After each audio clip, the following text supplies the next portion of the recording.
Hey everyone, happy Wednesday. So, as you can see, I'm not in my usual polo. I'm in a sweatshirt today. It's getting a little chilly here in Pennsylvania. Jim Gonzalez, EDI Support, LLC. Beauty of what are we going to talk about today?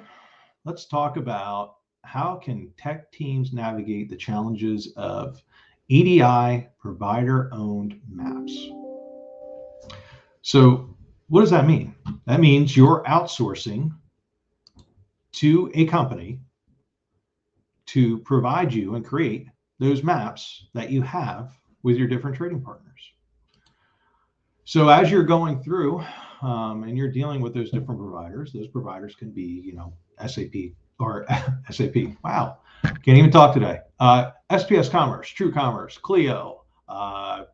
There's a litany of other ones that are out there, but those are the major players that you'll run across as far as managed providers that basically produce those maps for you and build those maps for you. And that's what an EDI provider is. When you do anything where you're utilizing one of the EDI providers and their services that do not allow you back-end access. So some will allow you back-end access into the map so that you can do configuration, set up trading partners, do all of those things. A lot of them do not when they fall into the EDI provider. The EDI provider is not just the platform. They're typically doing the maps for you, setting up trading partners, doing that kind of stuff. They all have different levels. What I tell people is, listen, when you've given up ownership of the maps and you can't access the mapping, there are consequences. What are those consequences that your EDI provider owning maps and not giving you access to adjust per business logic? Well, whatever their SLAs are, when are they going to get back to you? What times do they get back to you? How many days does it take for them to get back to you? Those type of changes and configurations is key point number one. Key point number two that you can do with those maps is you need to ask them if they can give you a printout. Give you a printout of what the map is doing, what fields it's interacting with, all of those things. And I'm actually going to move my camera while we're live. Hey, why not? There we go. That's better. So with that, what we're doing is we're asking them for a layout, whether it be a spreadsheet or whatever that shows you the fields that are interacting in that map with your particular backend ERP, WMS, TMS system. Reason you want that is because now that gives you a visual layout, because remember, we can't get into it, so we can't see it, but a visual layout of what fields link to what EDI segment and element. And if they can't do that, then you got to start to make your own. You got to start to compile that information into a spreadsheet, a Google Sheet, however it makes it easier for you. Handwritten notes doesn't really matter. But now you're linking and you're doing visual mapping of what's coming in to what's going out. So if it's an EDI ANSI X12, where are those segments and elements? Write them all out, have them in a spreadsheet to where they link up in your ERP or anything of the such. So now if you need to add or change, you can visually look at that spreadsheet or look at that Google Sheet or whatever way you have it and say, okay, these are the changes that I need to modify. And you can share it with your team. So I would do that if you're doing what we've talked about before is universal mapping or canonical mapping, which is one map that handles multiple trading partners and all of that such. Include the rules, include the different descriptions of what you're doing. It's harder. If you have trading partner based mapping, which is basically one map per trading partner per document, which is the way that I like to do things or prefer to do things. It's easier to control and look over and support and all of those things. And it's just my feelings on it, but you can have feelings that are different. You do that, you'll have a spreadsheet per document, per trading partner, whatever. So you can lay those things out and you can follow those things. And hate to say it, for some reason you go away, you're no longer with that organization. They have that as a repository of knowledge, or it's something that can be shared amongst the team. Nowadays it's easier to do it on a Google spreadsheet or some type of spreadsheet that you can save out there for others. So first, get it documented. Get the things down that they can share with you. A lot of them can print out what your map is doing, how it's interacting, and so forth. If they can't, you need to create that or put that together, because you want to be able to reference it. If anybody ever has any questions, how do we change the terms? How, are the terms coming from EDI, or are they coming from the system? You can look at that spreadsheet and you can know it because you can't access the map to look at it. So understand that. What happens when there are unique setups for your organization? Again, when there's unique setups for your organization, you want those things detailed. You want those things written down. You want those things shared. It's also a good matter when you're dealing with particular trading partners, or you're dealing with new relationships of an EDI, you're moving from one provider to another provider. If you have that spreadsheet built, guess what? It makes life a lot easier. You can say, here, this is what I have. This is how we're doing it.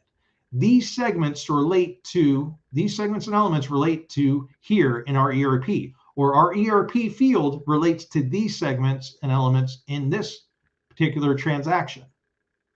You can do that breakdown. Now, if somebody ever has to do the mapping or recreate the maps, well, guess what? They have a guide. Oh, this is why you're doing this. And then you put comments, or you put other things that are in there to make their lives easier, to make a transition easier, to keep your team on the same pathway. All of those things are to help you out. All of those things are to pass the knowledge along, because remember, if you can't get to your map, how are you going to see any comments or notes in those particular maps? Excuse me. So you want to make sure you get it documented, get it down, get it on paper. If you can't do it, make sure you have somebody from your EDI providers help you with that. You can also ask them if they provide that. If they say they don't know what you're talking about, well, guess what? There's other people that have asked for it. They're lying to you.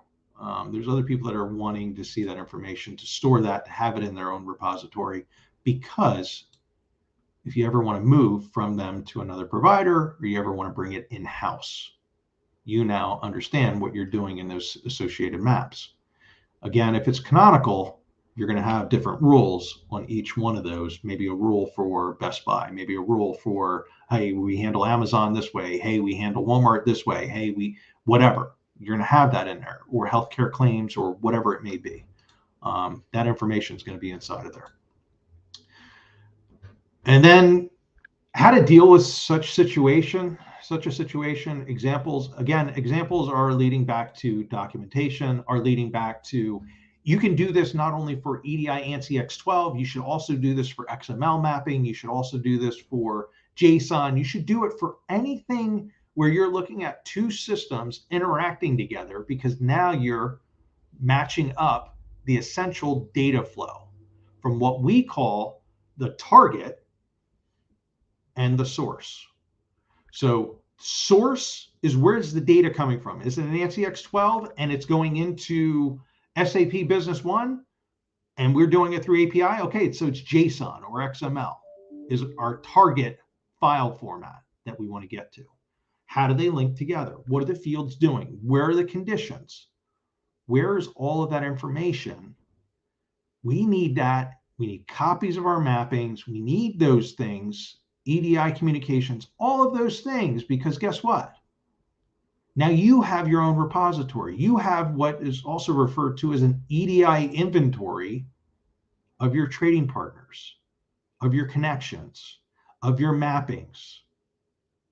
It seems like a lot of work, but recreating an EDI system is also a lot of work. Going through the pathway of having to reach out to these providers and ask them, and waiting a day, 2 days, 3 days, 4 days at a time to get a response, because they have the access to your maps, not you, it'll just reduce your headaches. It'll streamline things. It'll get things easier, and you will feel empowered, because now you have control and you have insight into what's going on with your maps, what's going on with your systems. All these things relate. So if you're going to relinquish control, don't relinquish the knowledge. you can't put your head in the sand if something comes up. It just doesn't work that way. You're going to be responsible. You're going to have to know the knowledge. You're going to want to be that knowledge broker of what's going on throughout your system. You're paying them to leverage their software half the time, to leverage their team for creating the maps, for leveraging all the integration into QuickBooks or into NetSuite or whatever it may be. But most of the time with an EDI provider, they're not assigning you a particular person to your account. So anybody that then gets in on your account has to look at those maps. They have to review what you have going. They might not know exactly what you're doing. They might not know all of your conditional rules. And actually, wouldn't it be fun when you have to reach out to them, you're telling them what has to be done? Hey, don't mess up our conditional rule for Best Buy when you add this change for Best Buy. Or, hey, we need this logic done a little bit differently because we've changed things internally at our company. Here you go. Now, you're the resource. All they are is the hands. So don't give up everything. Don't give up all your knowledge. Don't give up all of that to the EDI provider and feel as though they're going to do what you need them to do and they're going to know your account inside and out, because it's not going to happen. It doesn't happen. EDI Support LLC, we assign tech leads. There's individuals that know your company. We don't have tens of thousands of customers that are out there, but we share the knowledge amongst our team of what's going on with your organization. We document it. We keep those informations and those control features in place to help each other out. And you can get into your maps on the solutions that we offer or the solutions that we recommend. If we come in as a consultant and we get into helping you with True Commerce, helping you with SPS Commerce, the two major ones that are out there, and we're doing it from more or less an EDI consulting aspect because you don't have an EDI staff member, well, guess what? Our job then is to start documenting what you have going on in your maps.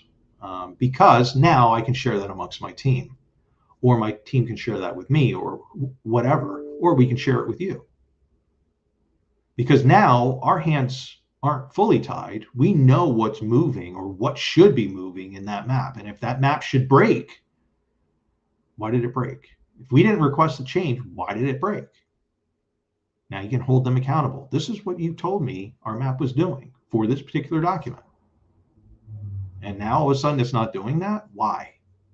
Let's get to the crux of why. Who broke what? You're empowered.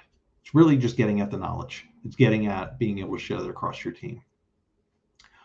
For this subject and what I'm talking about today, that's really what I had, is just getting you through an understanding of what you have control of. Some of those EDI providers, they will allow you into the mapping, but maybe you have to pay an extra fee.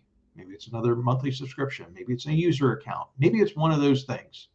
Who knows? Won't know until you reach out and you ask them.